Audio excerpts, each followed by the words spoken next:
My father's words cut through the room like a blade. He spat them out across the table with a calm, cold detachment. No hesitation, no remorse, like it was just another fact he was stating. He didn't flinch. Didn't care that everyone turned to look at me. Didn't care that my hands trembled under the tablecloth. This so-called career of yours, he continued, voice rising, is a disgrace to this family. And just like that, after nearly 3 decades of biting my tongue and hiding my ambitions behind fake smiles and polite silence, something inside me finally gave out. I stood up slowly, slid my chair back in, and met his gaze with a calmness he never expected. "You're right," I said. "I don't belong here." Then I walked out. No yelling, no tears, no chaos, just quiet finality. I left that house and everything tied to it behind. They never tried to understand me. Not once. From the time I was 12 and built my first software application, I knew where I was heading. But to them, computers were just toys. My father only respected traditional titles. Doctors, attorneys, professionals in stiff collars with firm handshakes. People who fit into neat little boxes.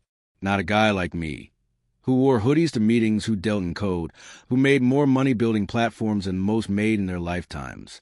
Even when I sold my third startup, even when one deal earned more than he'd accumulated over 2 decades, he looked at me like I'd rolled around in dirt, as if success achieved on my own terms somehow didn't count.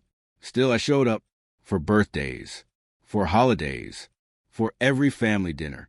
I kept trying to earn respect that never came, until everything changed.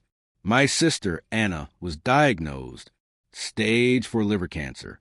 It hit hard, fast, and unexpected, but no one told me. I found out through a cousin's post on social media.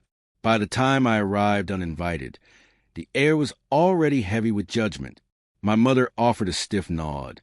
My father said nothing. Anna lay in bed, pale and frail.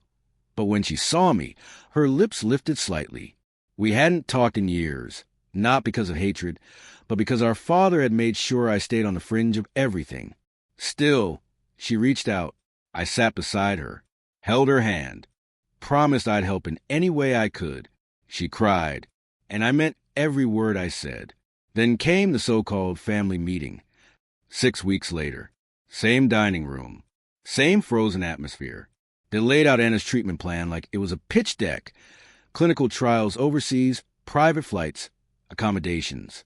All bundled neatly with one price tag, $100,000. Every set of eyes turned to me. Cousins, uncles, aunts, all waiting like I was a human ATM they'd finally gotten access to.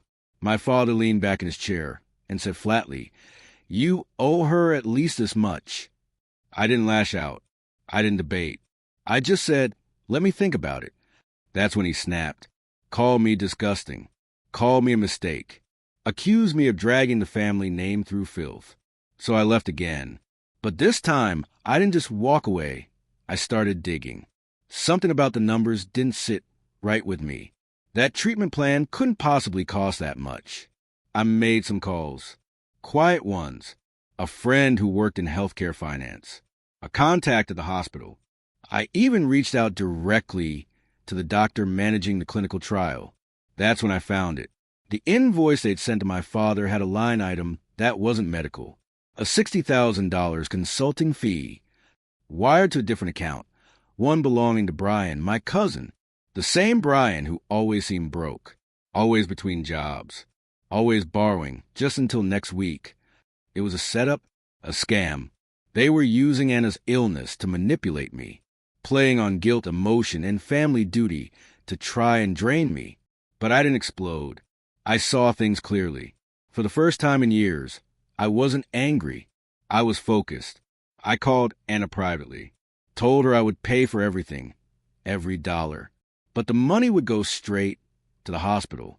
No one else would touch a cent. She cried again, asked why. I told her, because you never asked me for anything, except to be there. Then I reached out to Brian. I told him I knew, told him the receipts were in my hand, wire transfers, messages, the fake invoice. Warned him that if he didn't pay back every dollar he'd scammed from the family over the years, I'd bring the IRS down on him so fast his next meal would be in a holding cell. He begged. He stammered. I gave him 7 days. Then I drafted the email. Subject: regarding the family meeting. I attached screenshots. The fake invoice, the suspicious bank account, the messages between Bry and my father, planning how they'd split the money. I sent it to every family member. No explanation. Just raw, undeniable truth. By the time my father called, the storm had already hit. My phone lit up, relatives calling, texting.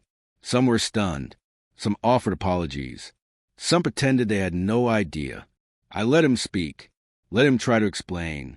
It was all a misunderstanding, he said. You're blowing this way out of proportion. We need you. Your sister needs you. I waited. Then I answered. You're right. Anna does need me.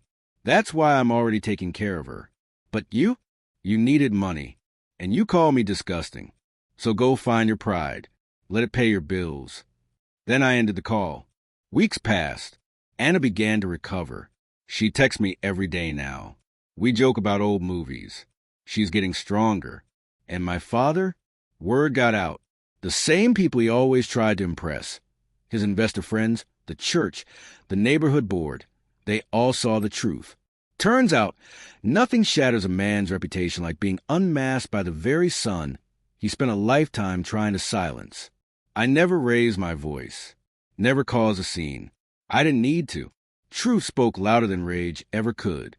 And silence, it made them sweat.